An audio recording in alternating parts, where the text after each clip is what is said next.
Well, hello and welcome to Bingewatch, the podcast where we take a look at the hottest new TV and film releases on streaming television platforms. I'm Hannah Fernando, the group editor of Woman and Woman and Home magazine. And I'm Ian McEwen, writer on What's on TV, TV Times and TV and Satellite Week magazines. And today we're looking at the new releases for the week starting Friday the 7th of April 2023, including Guy Ritchie's rip-roaring Prime Video espionage caper, Operation Fortune Ruse de Guerre, starring Hugh Grant and Jason Statham, and the Paramount Plus Grease prequel, Rise of the Pink Ladies. And we'll also be serving up Apple TV's sports documentary series Boom Boom, The World vs Boris Becker, and discovering some tiny beautiful things on Disney+. But first, Ian, what is in the news? Well, Hannah, as you know, I was lucky enough to go to Budapest on a set visit. I was sworn to secrecy, but now I can reveal that I was there for the period Disney Plus series Shard Lake, which is based on the novels by C.J. Sansom, and it will star Arthur Hughes as a Tudor lawyer and Sean Bean as Thomas Cromwell. What else is in the news, Hannah? Well, on Disney Plus, the 1980s 8-part adaptation of Rivals, Jilly Cooper's novel about the TV industry, will star David Tennant as aristocrat Lord Baddingham, alongside Aidan Turner and Danny Dyer. Pretty good week this week, I would say. We're going to kick off on Prime Video, arriving on Friday the 7th of April. It's the new feature-length comedy drama Operation Fortune Ruse de Guerre, and here's a clip. So what we got? Something rather nasty has been stolen. We have to stop that getting onto the open market. Who's the buyer? Greg Simmons. It's a billionaire arms dealer. Oh, a lot of very serious faces up here, aren't there? You can't catch this fish with conventional lures. I'm sorry? The lure being? Danny Francesco. So it's taken a while for this to actually get to the small screen. It's the latest offering from Guy Ritchie, and he's working once again with Jason Statham. Of course, 25 years ago, they both worked on Lock, Stock and Two Smoking Barrels. That seems a while ago now. So anyway, it's quite star-studded, actually. It's a caper. It's very much an espionage caper, so they are slightly sending up the spy genre, but it's still absolutely action-packed. So the gist is, it's a MacGuffin, really. Something has been stolen. No one knows exactly what it is, but it's worth a lot of money, and it's thought to be very dangerous. So Eddie Marsan, I'm kind of surprised to see him in this, to be honest. He plays a British government intelligence agent. He asks operative Nathan Jasmine, there's some good names in this, played by Carrie Elwes from Princess Bride, of course. Nice to see him. And he is putting together a crew. It's a classic getting the gang together type thing. So Jason Statham plays another good name, Orson Fortune. So he is a sort of hard man spy who can kind of pretty much turn his hand to anything. Completing the lineup, we have, are you familiar with Bugsy Malone, Hannah? I believe he's a rapper. Well, he plays the rookie, JJ, and you've got a cyber expert. You always have to have a cyber expert. Sarah, she's played by Aubrey Plaza. So it's quite Mission Impossible-y in that they have to kind of go undercover in various exotic locations, like a luxury yacht and a sort of very expensive house, and break in and do things, plant bugs, you name it. It's absolutely action-packed. I'm not a massive fan of Jason Statham, but I know he's hugely popular. There's one thing that I'm not keen on, as you know, Hannah, is when people get repeatedly smacked in the face in fights on TV, and they seem to be absolutely fine. But anyway, that's by the by. Hugh Grant is in it, who was in The Gentleman. He's playing a billionaire arms broker. He is very funny, and he gets all the best lines, and he's just terrific in this, as he was in The Gentleman, I think. And Josh Hartnett plays a Hollywood movie star who they also recruit because Hugh Grant's character is very impressed by Hollywood stars and their girlfriends. I would say one of the standouts of this, thank goodness, because it's very blokey, as you'd expect from a Guy Ritchie movie. Aubrey Plaza as Sarah, I think, is really, really good. She's just got a real spark about her, and she makes the most of everything she's given to do. So I really didn't think I'd particularly enjoy this, but it certainly sweeps you along. There's quite a lot of wisecracking dialogue, patchy in places. There's lots of great action set pieces, and it looks amazing, and Hugh Grant is hilarious. So there is plenty to enjoy, I would say. Did you like this, Hannah? Well, I had to watch it, not only because we're doing Bingewatch, but also because the title, yes. Last week, it kind of stumbled over it a number of times. So I felt I had to give it some time. Do you know what? It's not something that I would necessarily think I'd actually enjoy, but given the star wattage of the cast and, the whole Guy Ritchie vibe, Jason Statham, still find him attractive. He's doing well, isn't he? Looking very good. And Hugh Grant, as you say, very funny. So it does, I think, as you say, it sweeps you along, and it is action-packed, as you'd imagine it to be. There are times where I find sort of the fighting a bit too much and a bit too icky, although, like you said, they come off quite well, actually. But I quite enjoy gangster things like this. I think dramas like this, because it's done well. And as I say, the people in it sweep you along, and the script's really good. So I would say, yeah, one for most.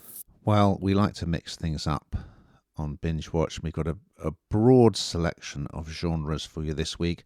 We're going to continue over on Paramount Plus with Grease, Rise of the Pink Ladies. And here's a clip. Good morning, boys and girls. Thank you for the best summer of my short life.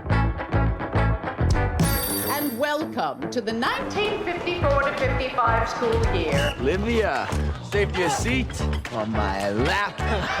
Sure to be our greatest year at Rydell yet. Yes, so anyone who listened last week will know that I was pretty excited about this, and I earmarked this as one that I wanted to review.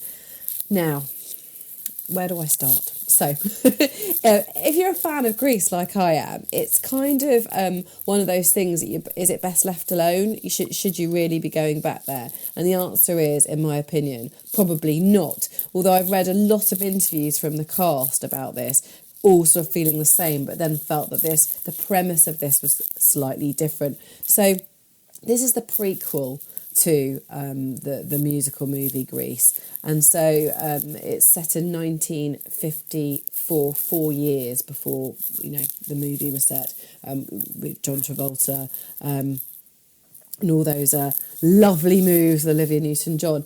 So this is all around the Pink Ladies, and you'll remember the Pink Ladies in Grease, but there are quite a lot of questions about them. Well, why they're there, what's their backstory, and what have you. And this is a 10-part series, and it follows them, and they're essentially misfits, and they have quite, relatively speaking, outlandish behaviour, and they create this group with the satin pink jackets called the Pink Ladies, and you kind of see the rise of them and why they're such a big part in the film that we then latterly see. So this is a musical. It's just I like musicals. This is right up my street. This should 100% have my name on it. But I'm going to say it, I felt so let down by it. I felt so disappointed, which is massively controversial, because every fibre of my being wanted to love this. And I need to stick with it. I've not seen every single episode. There are 10. And I have not seen every single one of them yet. So I'm going to stick with this because, as I say, every part of me wants to love it. But I think that when you love something so much like Grease, it's quite hard to go back there, albeit it's different. Yeah, it just didn't do it for me in the same way. It jarred. It felt quite contrived in places, and it was a bit try hard, I thought. What did you think, Ian? I liked it. I did. I loved Grease back in the day. I was at school when Grease came out. We used to go to parties dressed as the T-Birds. So yeah, this was right up my street. And of course they have revisited Grease with Grease 2, which I know the critics weren't keen, but I know quite a few people who absolutely love it. I think Michelle Pfeiffer was in that. Anyway, so yeah, I was looking forward to this, and I did enjoy episode 1. So it starts in great style.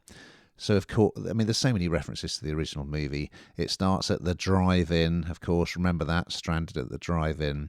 And it's very cinematic. There's this huge scene where all the kids are down at the drive-in, and there's a lot of stuff that's done in one take, sort of crane shot, and they're all dancing on the bonnets and on the roofs of the cars. It's really impressive, and they're singing Grease as well. So quite a lot of the music from the original is featured, but there's some new music as well. It wasn't that taken with the new songs, but yeah, I did enjoy what I saw. So it starts off with this character Jane, who's quite a sort of geek. She's a relatively new arrival at school, and she is starting to go steady with one of the jocks, but then this rumour goes around that she's gone all the way with him. So quite a lot of it is about, what rumours can do to your reputation and how people will treat you, how you can become a pariah, and what the sort of moral panic that sort of spreads at Rydell High. Yeah, I did like what I saw. I thought it was pretty funny. And of course, these are new characters as well, aren't they? Although you still got the T-Birds and you got the Pink Ladies, they're actually different characters. But yeah, you got the jocks, and they've definitely introduced a lot of diversity. For instance, I think Jane is half Italian, half Puerto Rican, so there's a lot more diversity. There are some gay characters, so yeah, they've kind of made it a bit more contemporary in some ways, but it's still got that golden glow of nostalgia that we loved first time around in Greece. So yeah, I did actually like it, Hannah, more than you did. I think it is because I'm so passionate about Greece. I just found it quite hard, but yeah, we like to surprise people, don't we? We do indeed. And before we continue, we want to tell you about a new podcast in the Bingewatch family, which is very exciting. 12 Points is your essential Eurovision podcast, and here's a sneaky peek. Hello, London. We are ready for your vote. Hello, I'm Stephen Perkins, and this is 12 Points, a brand new podcast from the Bingewatch family that celebrates the weird and always wonderful world of the Eurovision Song Contest. I'm a TV magazine journalist and a Eurovision obsessive, and together we'll be exploring everything that makes the show great, from breaking news and current stories to deeper dives into the history of the contest. So thank you, brilliant listener, for joining me, and I hope we're going to have fun. We'd love to hear from you as well, so if you've got a hot Eurovision take you want to share, get in touch with us via our socials at bingewatch_pod on Twitter. Yes, presented by my very talented colleague, Mr. Steve Perkins. So make sure you follow, listen and share 12 Points right now, wherever you get your podcasts. Now, we're also going back in time over on Apple TV Plus in a new 2-part sports documentary series called Boom Boom, The World versus Boris Becker. And here's a clip. It starts from the beginning. Nobody told me to win when we were 17. I just did it. Wimbledon champion Boris Becker. My game was power. Mental strength. That's how I would describe Boris. He was like Michael Jordan in Germany. Expectations in tennis for becoming a superstar in sports. You're now a wanted man. So yes, this, like our previous 2 offerings, also arrives on Friday the 7th of April. And as I said, there are just 2 parts, quite unusual, but good. So I remember well, showing my age again, Hannah, when at the age of 17, German tennis star Boris Becker, he became the Wimbledon champion. Years later, he became a fixture on the BBC's Wimbledon coverage. He had that infamous incident in the broom cupboard, and he also was taken to court for tax evasion. So he's had quite a roller coaster ride, Boris. And so this is a film from Alex Gibney, American documentary filmmaker he's done lots of great documentaries. And he's interviewing Boris, who I think Boris he comes across incredibly well, and it's divided into two parts, and the first part is very much about the rise of Boris. So there's some fantastic archive footage of him, not just that Wimbledon final, which shot him into the headlines, but as a very young boy, him winning youth competitions, and it's all captured on kind of home video. Then contemporary interviews with him, and I must admit, he's interviewed before he went to trial, and then he's interviewed 3 years later, and he looks like he's aged about 10 years, unsurprisingly, in that process. So there's interviews with lots of stars from the game, including Borg and McEnroe and Djokovic, and it's just great to remember what a breath of fresh air Becker was when he burst onto the scene, and he was appearing on talk shows in America and in the UK, and of course he spoke very good English, and he was just this very powerful, dynamic tennis player who was like diving all over the court. And then unfortunately for him, his financial affairs, apart from the sexual scandal as well, his financial affairs got very complex and he was caught out. So it's a great story. It's well worth a watch, I think. I mean, even if you're not a tennis fan. And I think he comes across very well in it, I would say. So, yeah, this was another one I very much enjoyed. What did you think, Hannah? I really, really enjoy documentaries like this, sports ones, music ones, something where you learn something. And his early years, I don't remember terribly well. I just know what a champion he was. And obviously, how his life is kind of blighted latterly for various different reasons. And it's just so that, it is authentic, but the interviews with John McEnroe and Novak Djokovic, just, I don't know, it gives a real gritty sense of knowing who he was, who he is. And, obviously now I'd imagine quite a different person. And as I say, I just find it incredibly interesting, and it never fails to amaze me how someone so great, how the mighty can fall, I suppose, and what he's had to go through, before being released. Must have been dreadfully hard, but, I guess that what they're saying is no one's above the law. But it's a very interesting documentary, and I have to say I always enjoy stuff like this because you learn something new. We're going to finish up over on Disney Plus with a new drama series called Tiny Beautiful Things, and here's a clip. My life is a mess. My husband kicked me out a few days ago. My daughter hates me. Oh my God. Mom! A threesome is a big leap. Maybe you were subconsciously worried about our little threesome? About what? Me and you and Dad. Ew! No, I don't mean it in that same way. How did I get so far from the person I wanted to be? Tiny Beautiful Things on Disney Plus. Now, I didn't like The Pink Ladies, but I do like this very, very much.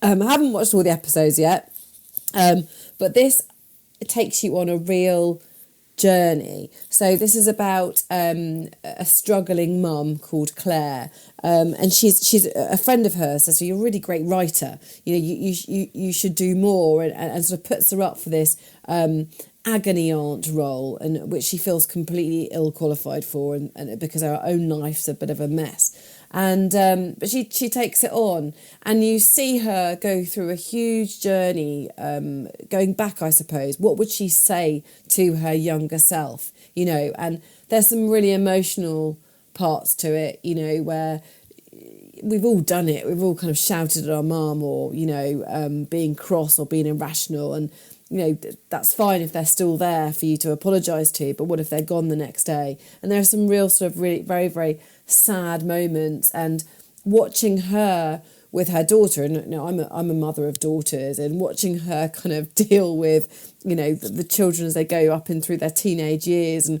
what do you do as they become sort of, I suppose, less in your control and have their own mind. And so I felt, for me, it was something I could massively relate to a degree, although my world isn't quite as chaotic as hers is.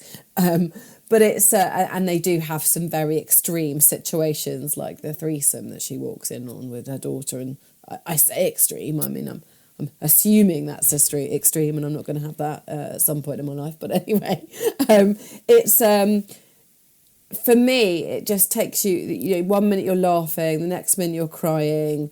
It's an emotional roller coaster as much as anything else, and I just think that something like this, as I say, not only is relatable, I think it's acted really well. I think it's easy viewing and fun. And it kind of proves that behind closed doors, things can always be different from what you actually see. And I think that, as I say, you can most people will be absolutely able to relate to this, I think. Did you like it, Ian, or do you think it was sort of a bit more sort of female twisted? I thought it was really good. And what I particularly like about it is, so it's Catherine Hahn plays Claire, the main character, and she's not a particularly appealing character. Like, we first see her, she's gone out, she's got drunk, she's climbed in through the window of her home, and in fact she's forgotten that her husband Danny has kicked her out, and she's got a daughter, Ray. So it kind of switches between her life as a mum, which is kind of falling apart really, and you see them going to couples therapy. And we get flashbacks to her relationship with her own mum, who's played by Merritt Weaver, and she's also got a brother. And in fact, it was she lent the daughter's college fund to her brother because he was in trouble, and that's why it all blew up at home. So I suppose it's kind of showing you that the kind of trauma that goes from one generation to the next. So you see that they were growing up without a dad, and then the mum died relatively young, and then we get glimpses of her kind of having problems with addiction when she was younger. So, and the title Tiny Beautiful Things comes from when she takes up this agony aunt column and she starts replying to the posts or the letters. She says, even if you feel a lot of self-loathing, you still deserve the tiny, beautiful things in life. So it's about damage, it's about trauma, but it's also very funny. I mean, Catherine Hahn is brilliant in the lead role, and she gets, she's quite an outrageous character, and she absolutely speaks her mind. She's very, very funny. So, yeah, it's a proper grown-up drama, I thought, and really absorbing, really interesting, and but quite moving as well. Now we've got to that point, Hannah, where we find out what you've been binge watching this week, so please reveal all. Well, I think it's probably the same as last week, because until Saturday Night Takeaway's over, there's not a lot else for me on the telly box. Actually, although I am looking forward to the new I'm a Celebrity, Get Me Out of Here set in South Africa, which was teased at the weekend, which I am thoroughly looking forward to. And also, I have to always watch Dragon's Den because I'm thoroughly enjoying that too. How about you, Ian? Well, besides my regulars, which take up a lot of my time, Hannah, Interior Design Masters, Married at First Sight Australia, I did start the latest series of Last Chance U, the basketball one, which all of the Last Chance U documentary series, which are basically about students at American Junior College who are trying to make it into the big time in either American football or basketball, are well worth a look. Now, we're going to look ahead to next week's offering. So what's on the agenda, Brenda? Well, Jennifer Garner stars as a woman whose husband vanishes after being caught up in a corporate scandal in The Last Thing He Told Me on Apple TV+. And this has been getting a lot of traction. Richard Armitage and Charlie Murphy star as a couple who embark on an intense love affair in the steamy Netflix drama Obsession. I think you'll be looking at that one, Hannah. So we look forward to those and more. But in the meantime, keep watching.